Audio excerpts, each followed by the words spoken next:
Good morning, everyone. This is Eji Sir, lecturer, Department of Biology, St. Gregory's High School and College. This is the second lecture on excretory system. I hope you have done the previous class on this chapter. On our previous class, we had discussed about human excretory system. If you still haven't done the class, I will give the link of that class in this video. Please go on that class before, and after doing that class, join this class. So in this class, we are going to discuss the structure of kidney.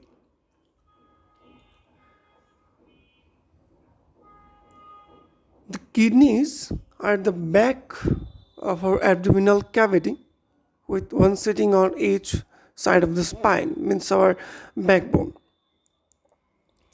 The right kidney is generally slightly smaller than the left one, and obviously lower than the left to make space for the liver.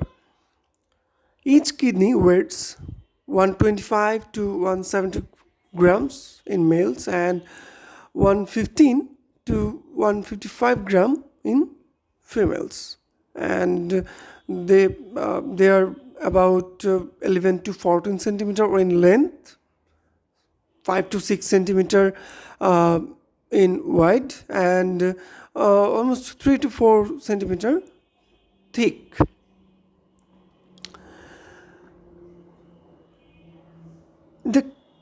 The kidneys, the outermost layer is a tough connective tissue layer that is called renal fascia. The second layer is called the perineal fat capsule, and the third and the innermost layer is called renal capsule. Internally, the kidney has three regions: an outer cortex, a medulla in the middle, and the renal pelvis in the region called the hilum of the kidney. Now the question will arise, what is hilum? You can see it in the diagram. The hilum is a concave part of the bean shape where blood vessels and nerves enter and exit the kidney. It is also the point of exit for the ureters. That means the hilum is the door of a room, the door of this kidney. Something that wants to enter the kidney, something that wants to exit the kidney, that is hilum. That is the door. The renal cortex is granular due to the presence of nephrons, which is the functional unit of our kidney. The medulla consists of multiple pyramidal tissue masses called the renal pyramids.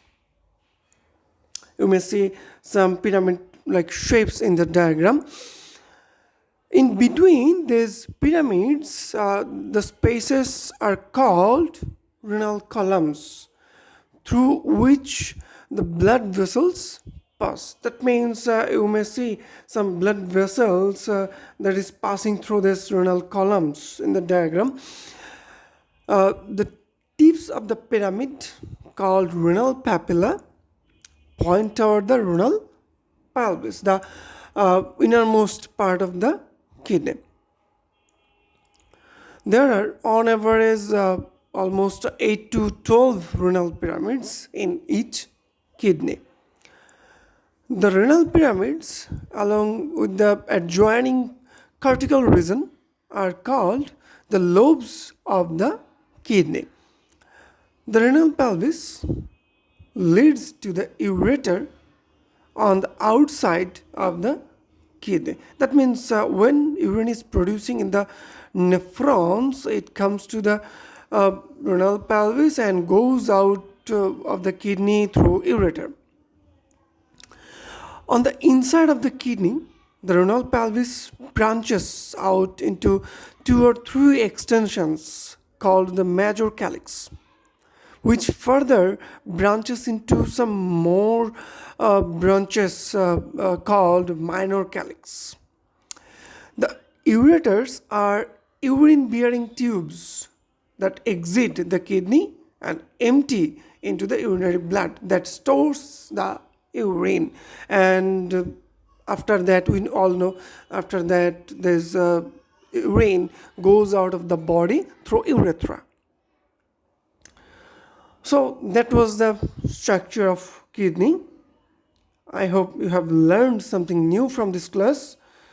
And after doing this class, I hope you will draw a structure of kidney and do this thing as my homework and submit it before next Sunday.